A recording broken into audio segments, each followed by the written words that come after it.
Para comenzar a devanar el ovillo de las diosas griegas, tomamos un hilo conductor en sentido literal, ya que en diversos relatos de la mitología se establece un estrecho vínculo entre figuras femeninas y labores de tejido e hilado o de manejo de los hilos en general.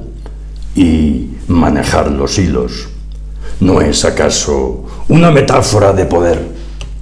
Es por ello que vamos a revisar aquí, a través de 3 mitos protagonizados por deidades femeninas, las conexiones entre la feminidad y las tareas de hilar y tejer, así como distintas visiones del poder femenino que se entrelazan con estas figuras mitológicas. Nos referimos también a las concepciones de la temporalidad que surgen a partir de la aproximación simbólica a esas diosas griegas, puesto que, además de ser labores típicamente femeninas, tejer e hilar son metáforas del devenir del tiempo, del desarrollo de acontecimientos. Esa interpretación del hilo en clave de temporalidad se verá de modo claro en el análisis de las Moiras, las 3 hilanderas mitológicas encargadas de urdir los destinos humanos que abre este estudio.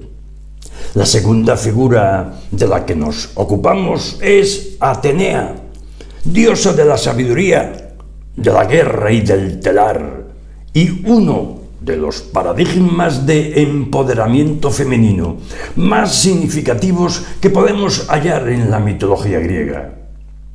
Además, el relato sobre la disputa entre Atenea y Aracne a propósito de un tapiz dará pie a hablar de distintos aspectos relativos al poder y la visibilidad femenina.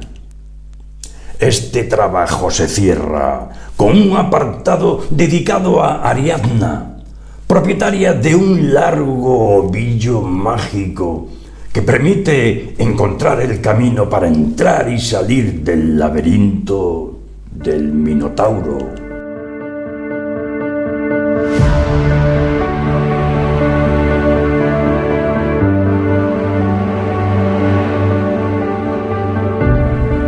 El análisis de estos 3 referentes mitológicos servirá como punto de partida y como nexo para reflexionar sobre distintos aspectos de las vidas de las mujeres y sobre los elementos de empoderamiento que éstas tienen a su alcance.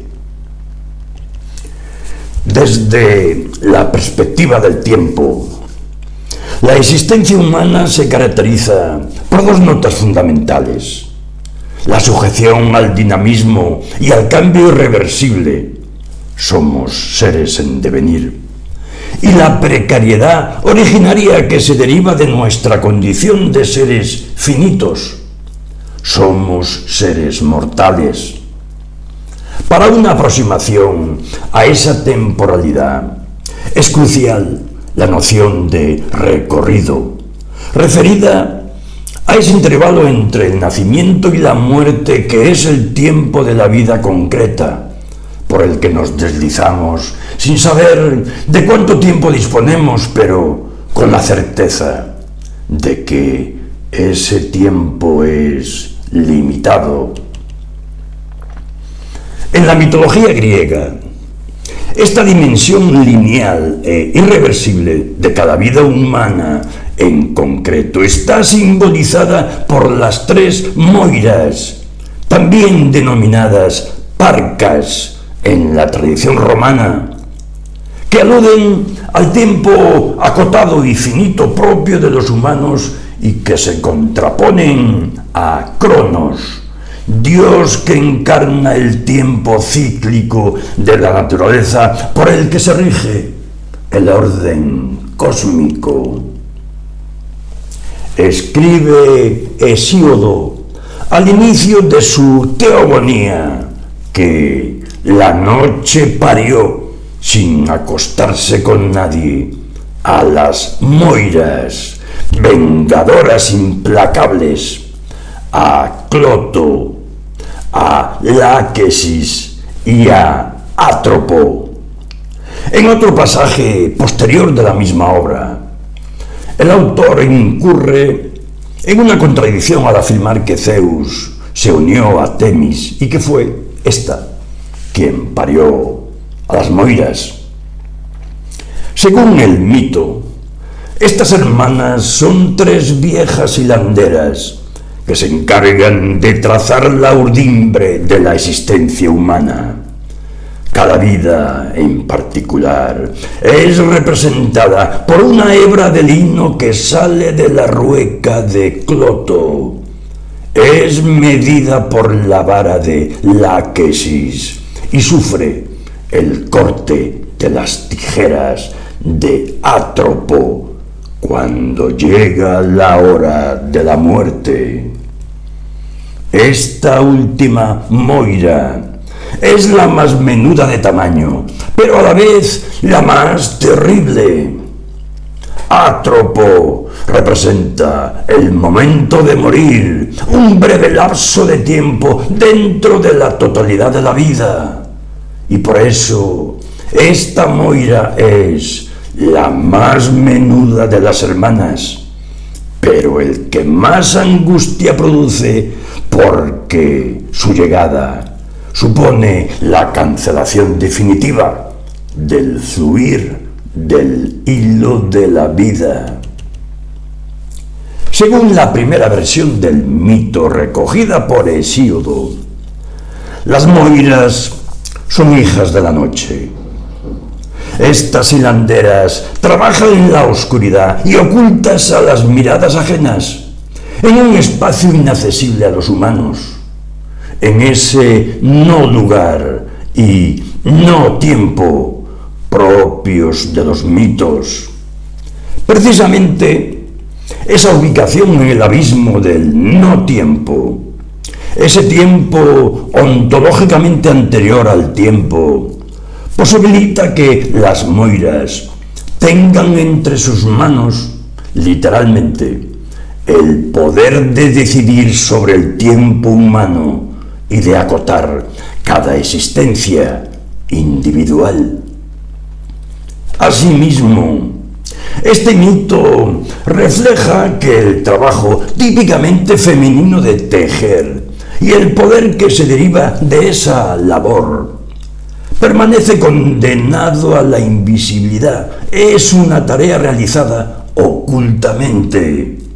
Las moiras, en tanto que hijas de la noche, permanecen recluidas en el ámbito invisible al que pertenece todo aquello que no tiene reconocimiento en el orden masculino, que es ilegítimo y clandestino, porque forma parte de una genealogía exclusivamente femenina. A cambio de ese poder sobre las vidas humanas, las moiras pagan un alto precio. Ellas están obligadas a tejer los hilos de los destinos de otros, pero nunca tejerán el suyo propio. Y aquí reside su drama. No son ni podrán ser nunca hacedoras de su propio destino.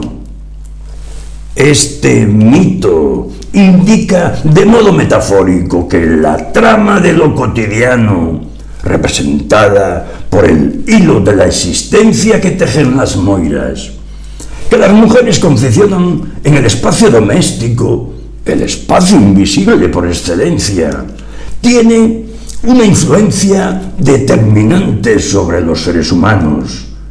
Pero la importancia de esa labor no es reconocida porque se desarrolla de modo oculto.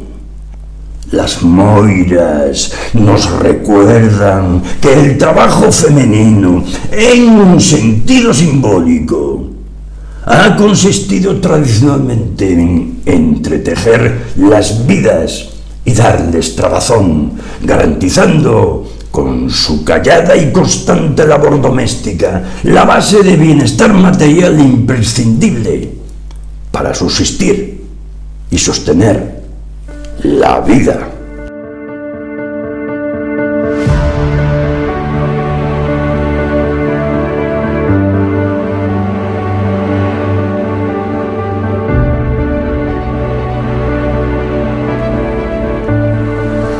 Otra versión del mito afirma que las moiras son hijas de Zeus, la inteligencia, y de Temis, la justicia.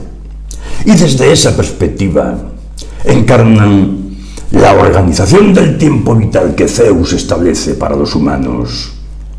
En esta segunda interpretación, las moiras ocupan igualmente un papel subordinado, ya que están sometidas al orden visible encarnado por la ley del padre Zeus. En cualquier caso, la tarea de las tres hilanderas mitológicas se desarrolla en el ámbito de lo invisible.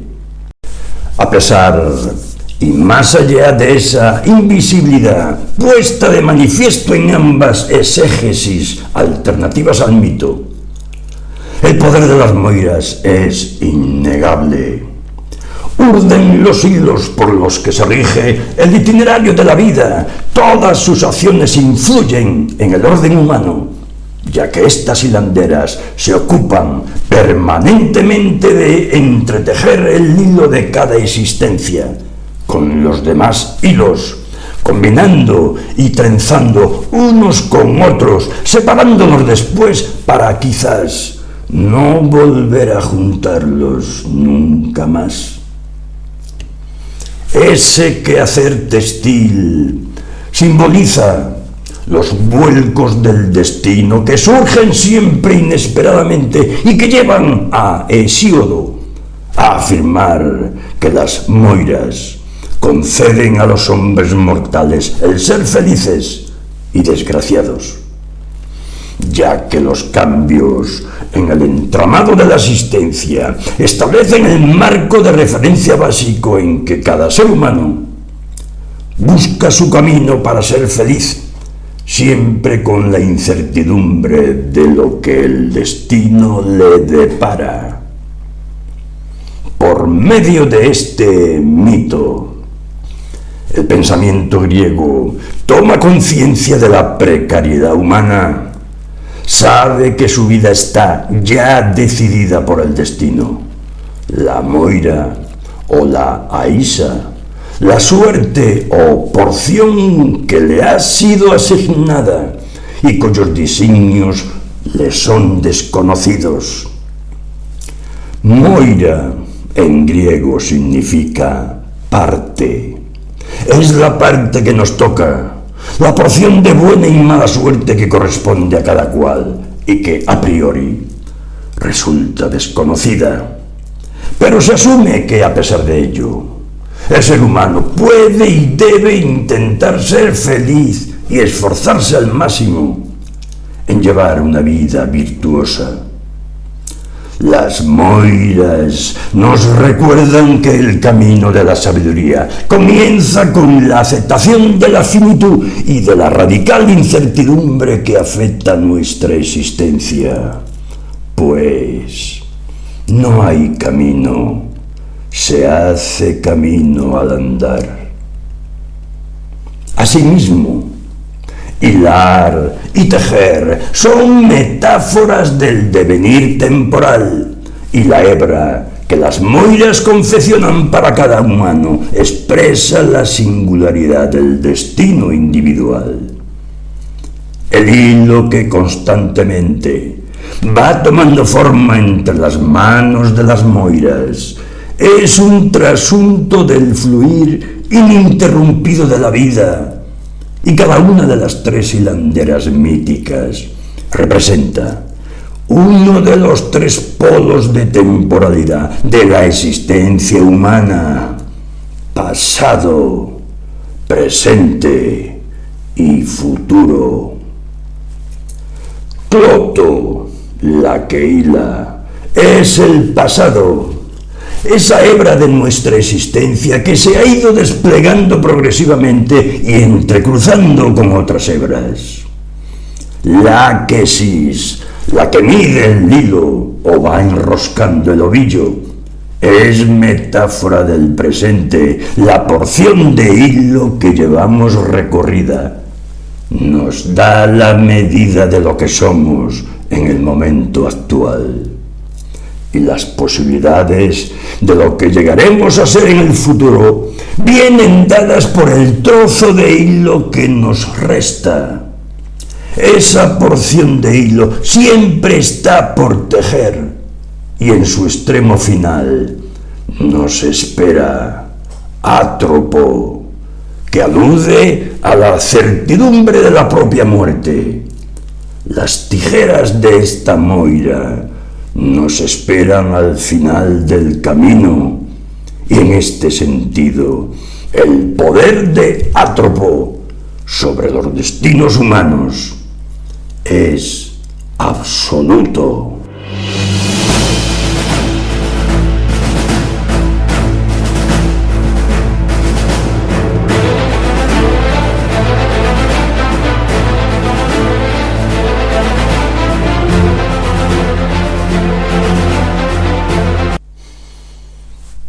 Atenea. Atenea es la diosa griega de la paz, la guerra defensiva y la sabiduría, aunque también tiene una atribución menos conocida. Es patrona de las hilanderas, una dimensión que está estrechamente conectada con todas las demás advocaciones de esta deidad. El propio relato del nacimiento de Atenea, hija de Zeus y Metis, está cuajado de simbolismo. En uno de sus múltiples episodios amorosos, Zeus había dejado embarazada a la titánide Metis, diosa de la prudencia, aconsejado por Gea y Urano, que habían vaticinado que Metis engendraría un hijo que destronaría a Zeus. Este decide devorar a la diosa gestante cuando ella está a punto de dar a luz. Llegado el momento del parto, Zeus siente un fuerte dolor de cabeza. Los dioses del Olimpo se afanan en buscar un remedio para calmar ese dolor, pero todo resulta en vano. Incapaz de soportar más el sufrimiento, Zeus pide a uno de sus hijos, Hefesto, dios del fuego y de la forja, que le golpee la cabeza con un hacha. Este obedece, y de la hendidura surge Atenea, bajo la apariencia de una mujer adulta, vestida con una armadura brillante y profiriendo un grito de guerra. El nacimiento mítico de Atenea se presta a múltiples lecturas. En primer lugar, el hecho de que Zeus dé a luz físicamente a esta diosa remite al deseo masculino de gestar y parir hijos en un sentido biológico.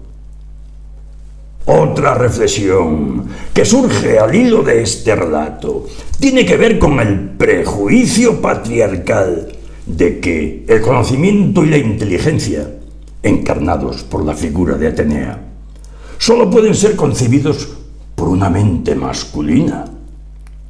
Estas dos interpretaciones más inmediatas muestran a una Atenea sometida a la ley del padre y sujeta al orden masculino, pero también es posible ir más allá de esa primera lectura y acometer una resignificación de esta figura mitológica en términos de empoderamiento. Esa segunda navegación, como diría Platón, surge precisamente a partir de la conexión entre la combatividad, la sabiduría y la capacidad de tejer, tres elementos simbólicos que confluyen en Atenea.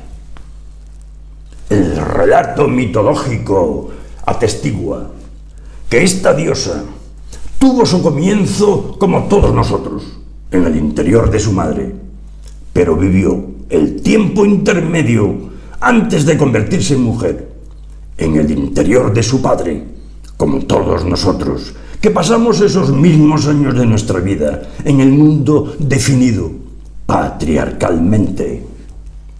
Desde este enfoque, la salida de Atenea de la cabeza del padre, adoptando una actitud combativa, y la identificación de esta diosa con la labor femenina de tejer, puede entenderse como un acto de reivindicación pública, perfectamente visible y audible, porque Atenea nace vestida con una armadura brillante y gritando. Puede entenderse, decía, como un acto de reivindicación pública de un espacio de poder articulado desde el punto de vista femenino y que se plasma en esa capacidad de diseñar tramas y darles forma y de aplicar el conocimiento en sentido práctico. Esta diosa representa el vértice intelectual de la mujer, encarna lo femenino no compartido con los varones y que, sin embargo, puede y debe ser legítimamente reclamado ante ellos. El yo de Atenea es, esencialmente, un yo con mujeres, de tal modo que esta diosa se convierte en referente de sororidad para todo el movimiento feminista. En su historia está contenida una reivindicación del valor que las propias mujeres necesitan otorgar a su feminidad y a su diferencia sexual, de tal manera que el reconocimiento de la valía femenina contribuya a afianzar la confianza de las mujeres en sí mismas y a reforzar sus peticiones de acceso al poder público, visible e institucionalizado.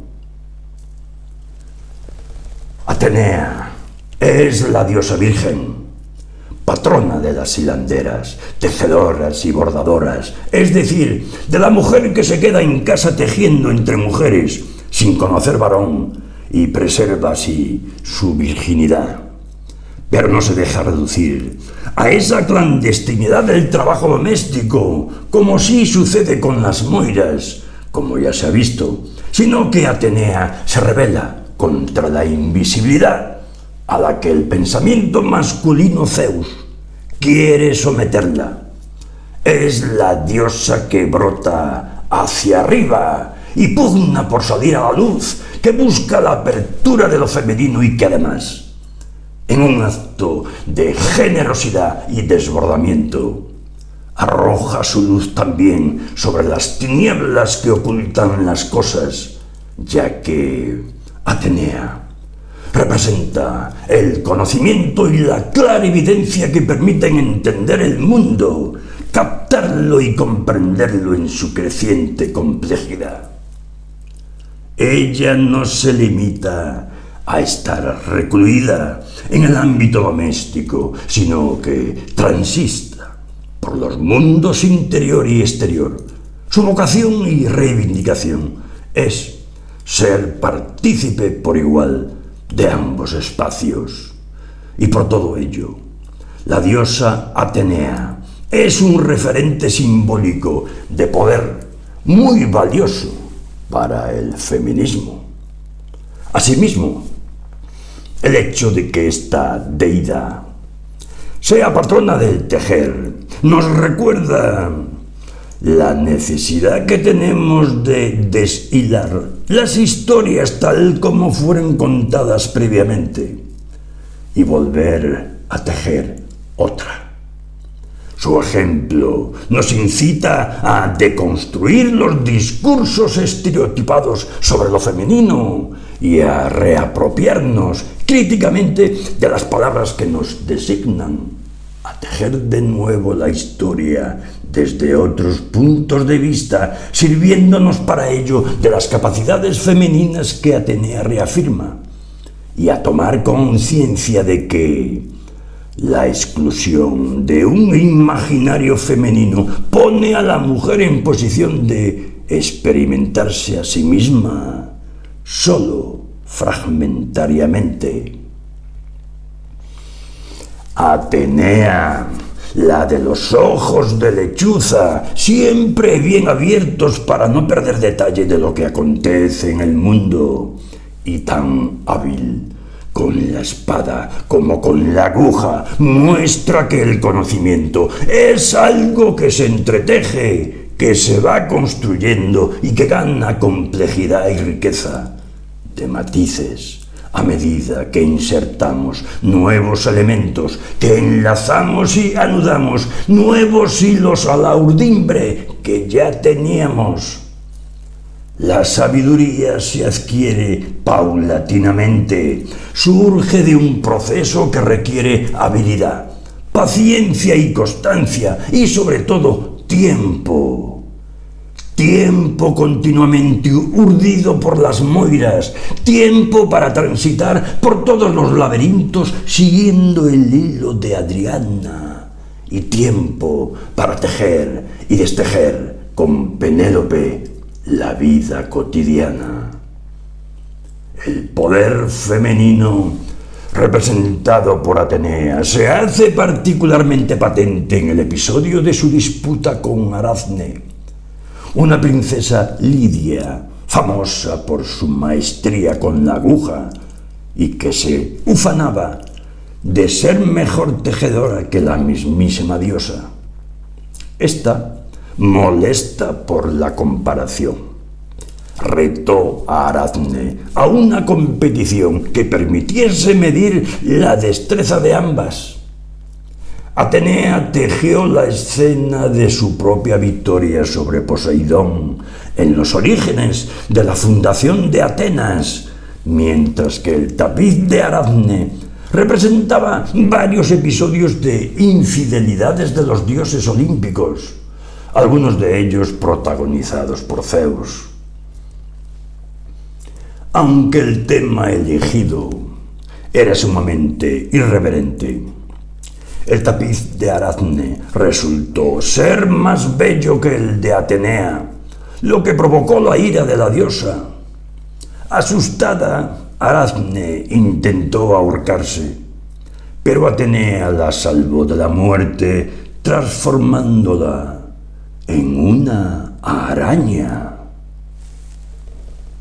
Según este mito, Atenea muestra en su tapiz su victoria sobre Poseidón, al que se enfrentó para convertirse en deidad protectora de la recién creada ciudad de Atenas. Poseidón, dios de los mares, ofreció a los habitantes de la ciudad una fuente de agua salada, mientras que Atenea les ofreció un olivo. Los ciudadanos prefirieron el obsequio de la diosa y en su honor nombraron a la nueva ciudad Atenas. Al tejer este tapiz, Atenea recupera y da testimonio en primera persona de su propia historia. Hace visible su triunfo y, de ese modo, inicia la construcción de un poder en femenino que busca la legitimidad, la visibilidad y el reconocimiento en el espacio político y democrático por antonomasia, la polis ateniense, a cuya génesis aparece vinculada a esta diosa. Atenea es la figura femenina que lucha para que su voz sea escuchada, que toma la palabra para contar públicamente su propia historia y, al hacerlo, establece las bases de su propio proceso de empoderamiento que la lleva a convertirse en artífice y tejedora, urdidora de su destino. En contraste con el tapiz de Atenea, entendido en estos términos como un símbolo de poder, El diseño de Ariadne representa distintos episodios de sometimiento en los que la mujer se reduce a objeto del deseo masculino, el rapto de Europa o la violación de Leda. En todos estos casos, las figuras femeninas sufren pasivamente y trágicamente la imposición de la voluntad masculina. El tapiz de Ariadne es más bello que el de Atenea y, desgraciadamente, aún hoy la visión de la mujer victoriosa y con poder sigue molestando a algunas personas, y esto provoca que Atenea se enfurezca, una reacción emocional que humaniza a esta diosa y la aproxima a todas las mujeres. Al convertirla en araña, Atenea condena a Ariadne a tejer tapices transparentes, de lo cual se pueden derivar varias consideraciones a propósito del empoderamiento femenino.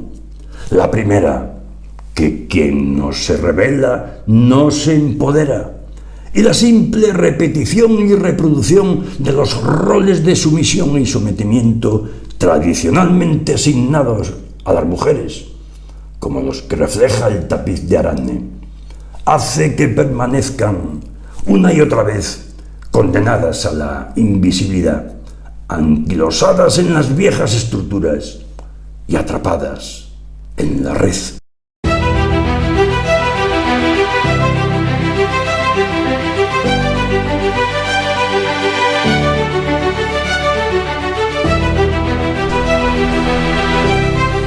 Una segunda reflexión, suscitada por este episodio mítico, tiene que ver con la falta de solidaridad entre mujeres y sus consecuencias negativas. Al retar a Atenea, Ariadne cuestiona las capacidades y el liderazgo de la diosa y hace que el poder de ésta se debilite, aunque temporalmente. Finalmente, Atenea logra hacer prevalecer su dominio recurriendo a todos los mecanismos a su alcance, incluida la violencia. En un primer momento, Atenea se impone a Ariadne a través de la ira, y en un segundo momento la diosa supera sus emociones más inmediatas y logra mostrar su supremacía por medio de la magnanimidad expresada a través de la compasión que Atenea muestra al perdonar a Ariadne y permitirle seguir enredada en su invisible labor femenina, puesto que ella ha elegido esa opción. Y recordemos que, como ha indicado el feminismo, nadie puede empoderar a otro, a otra, sino que cada cual debe trazar su propio itinerario de empoderamiento. En síntesis, Atenea representa el poder femenino que se llega a hacer visible a partir de que las propias mujeres toman conciencia de él, lo reivindican y ejercen públicamente. Es Atenea Nike, la victoria alada que se resiste al poder masculino que intenta dominarla, pero al mismo tiempo es capaz de ser compasiva y tras la batalla toma distancia para entender mejor los términos del conflicto, sobrevuela el terreno y lanza una mirada sabia y conciliadora que restablece el equilibrio y la paz.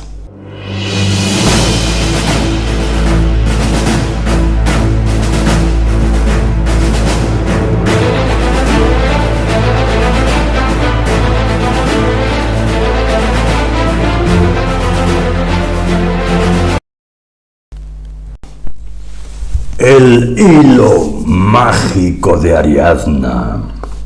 El personaje mitológico de Ariadna encierra una gran complejidad simbólica que viene marcada en gran medida por dos elementos asociados a ella: el hilo mágico y el laberinto del Minotauro, y por sus encuentros con dos referentes distintos de masculinidad: Teseo, el héroe que la traiciona, y Dionisos, el dios que se casa con ella y le concede la inmortalidad.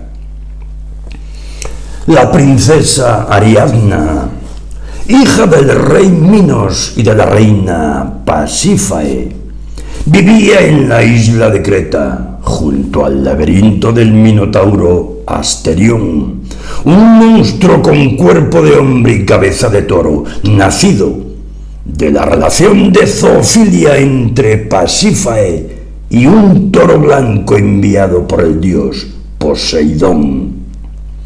El Minotauro, hermanastro de Ariadna, fue encerrado en un laberinto especialmente diseñado por el artesano Dédalo para contener a la bestia, cuyo apetito era insaciable.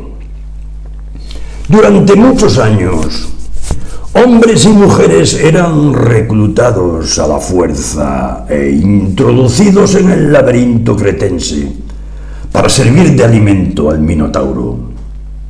Una derrota militar frente a Creta obligaba a Atenas a enviar anualmente 14 jóvenes para que fuesen devorados por el monstruo.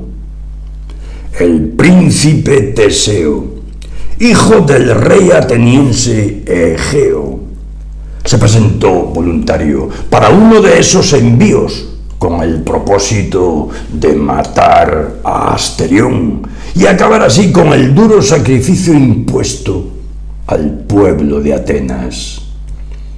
Ariadna se enamora de Teseo en cuanto lo ve y decide ayudarle a matar al Minotauro. Antes de salir de Creta, Dédalo había explicado a Ariadna cómo entrar y salir del laberinto y le había entregado un ovillo mágico que permitía transitar por su interior sin perderse. Teseo promete a Ariadna que, si logra vencer al monstruo, la llevará a Atenas y se casará con ella. Ilusionada ante esta promesa, la princesa entrega a Teseo un extremo del ovillo mágico y ella se queda a la entrada del laberinto, sujetando el otro extremo. Él se interna, mata al Minotauro y sale para reencontrarse con su amada. Los dos emprenden juntos el viaje en barco a Atenas, pero a mitad de camino, en la isla de Naxos, Teseo abandona a Ariadna mientras ella está profundamente dormida en la playa. En este episodio con Teseo, Ariadna representa la condición femenina, frágil figura entre tipos masculinos que ejercen o buscan el poder. Encarna el estereotipo de la joven enamorada que traiciona a su familia y huye de su hogar para estar junto a su amado, pero este no está a la altura del amor que Ariadna le ofrece y en un acto de cobardía la abandona mientras ella duerme. En este pasaje mitológico, el hilo representa la atadura, el vínculo que une a los dos miembros de la pareja y los compromete recíprocamente, pues el ovillo que Ariadna entrega a Teseo es su arma para ligar al héroe a su propio destino. El mismo hilo que permite al héroe entrar y salir del laberinto lo ata después a su salvadora.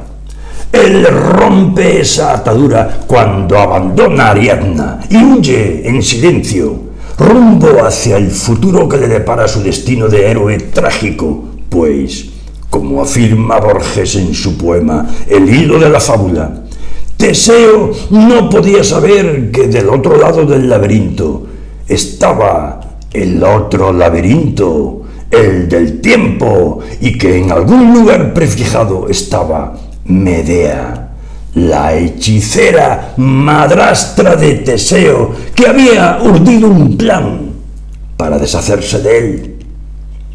En su encuentro con Ariadna, Teseo se aprovecha del amor que ella le profesa para lograr vencer al monstruo y aumentar así sus hazañas heroicas. Desde el punto de vista masculino, una de las razones por las que gusta el cuento de Teseo y el Minotauro es porque Teseo escapa del peligro, matando a la bestia y escapando del laberinto, con la ayuda, por supuesto, de una hermosa princesa. Ariadna no es sujeto de su propia historia, sino que funciona como recompensa. Es el premio que espera al héroe si logra alcanzar su objetivo y vencer al Minotauro. Sin embargo, ese premio tiene su reverso y acaba por convertirse en una carga excesivamente pesada que Teseo decide dejar atrás. Con respecto a Ariadna simboliza la abnegación femenina, es la mujer que asume el papel de salvadora y que se arriesga y sacrifica por aquel a quien ama, aunque sabe, o al menos intuye, que es muy probable que ese esfuerzo no será valorado ni correspondido en igual medida. Ella es sacrificada en aras de un bien mayor, siempre medido desde el punto de vista masculino. Pero la figura de Ariadna y los elementos asociados a ella, el hilo, el laberinto, adquieren una otra dimensión simbólica a partir del encuentro con Dionisos, el dios del vino, del éxtasis místico y de la embriaguez. Después de ser abandonada por Teseo, Ariadna es cortejada por Dionisos y pronto se convierte en su esposa.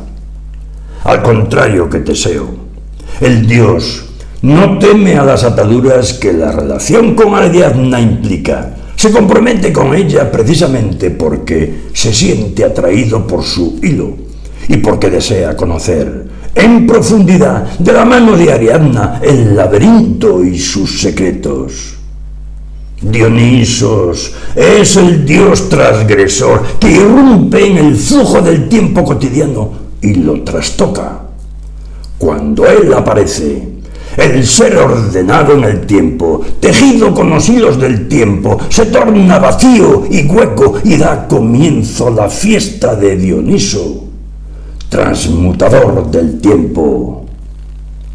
La celebración dionisíaca da paso a lo inesperado, rompe con la monotonía y posibilita el surgimiento de lo que había permanecido oculto y reprimido.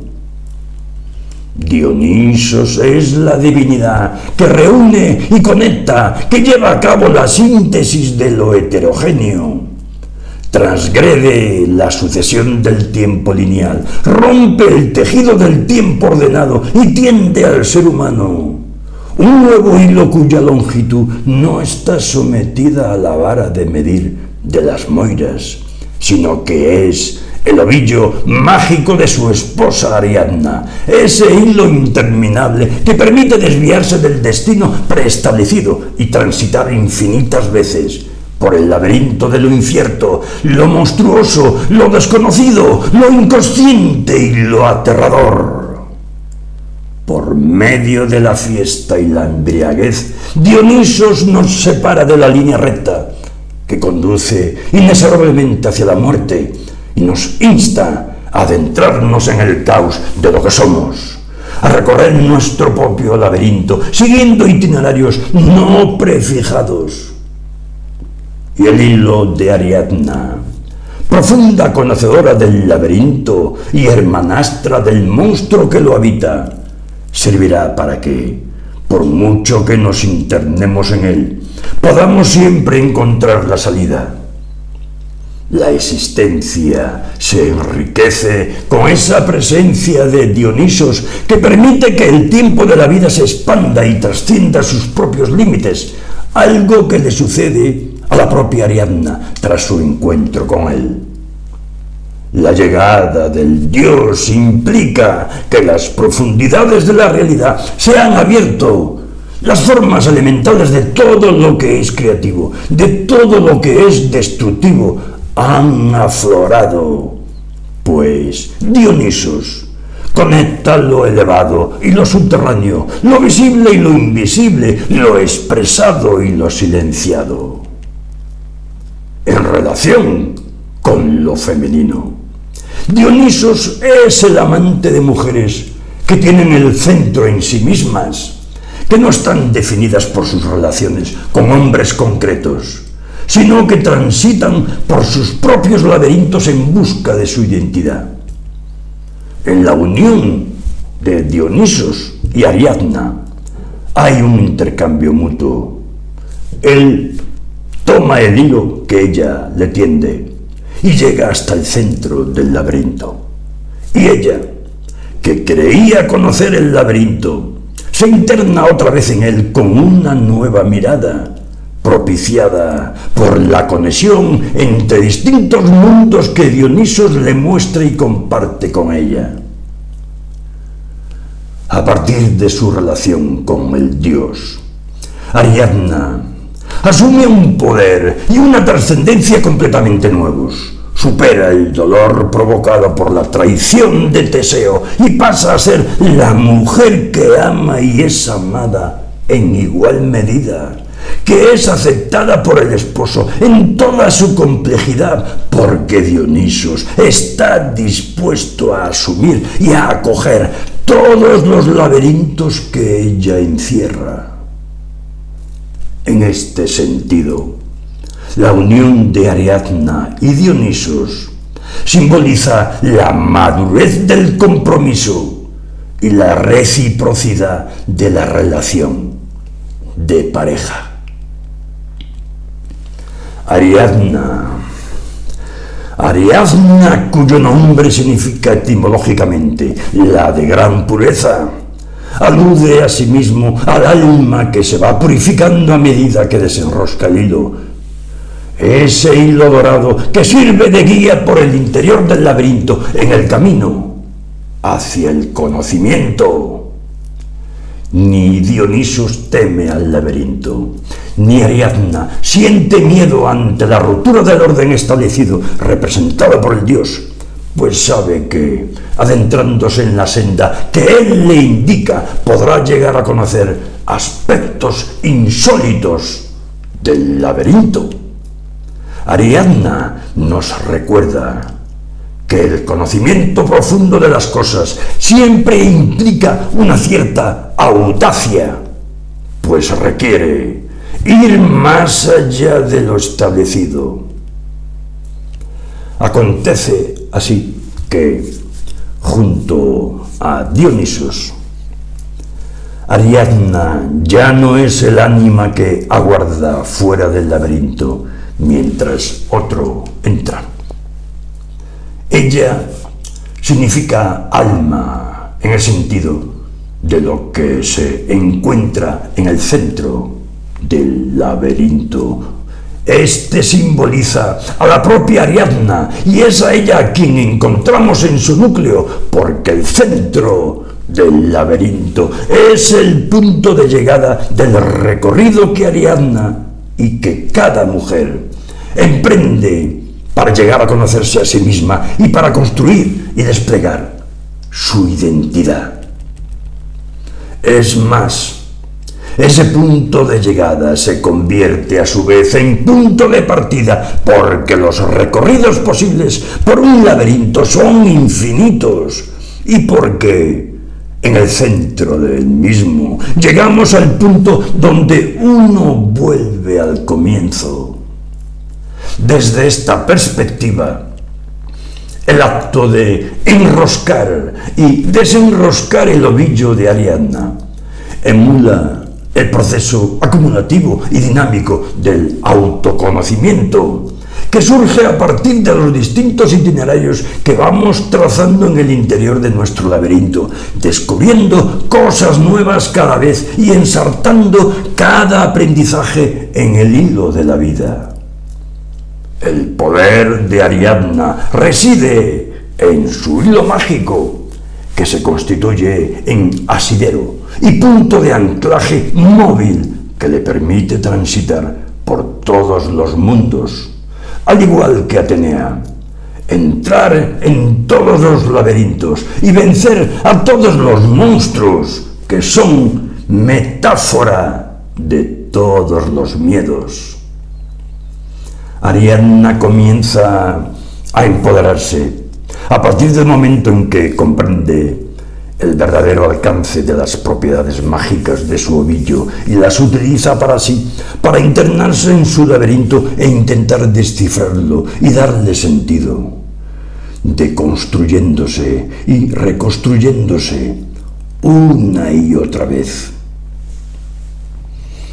Según el relato mitológico, Ariadna muere poco después de su boda con Dionisos, pero el desconsuelo de este es tan grande que su padre, Zeus, intercede para que Dionisos descienda al mundo subterráneo y rescate a su esposa, que de este modo recibe la inmortalidad. De nuevo, el ovillo de Ariadna funciona como un talismán que conecta los dos mundos y le permite adentrarse en la región del Hades y regresar después al mundo de los vivos, saliendo así de un laberinto, el de la muerte, del que muy pocos regresan. El hilo de Ariadna nos indica el camino hacia nuestro interior y nos alienta a buscar en él la fortaleza necesaria para superar las adversidades que la existencia nos plantea. Además, esta diosa nos recuerda que el autoconocimiento y la confianza en las propias capacidades son dos elementos fundamentales para el empoderamiento femenino.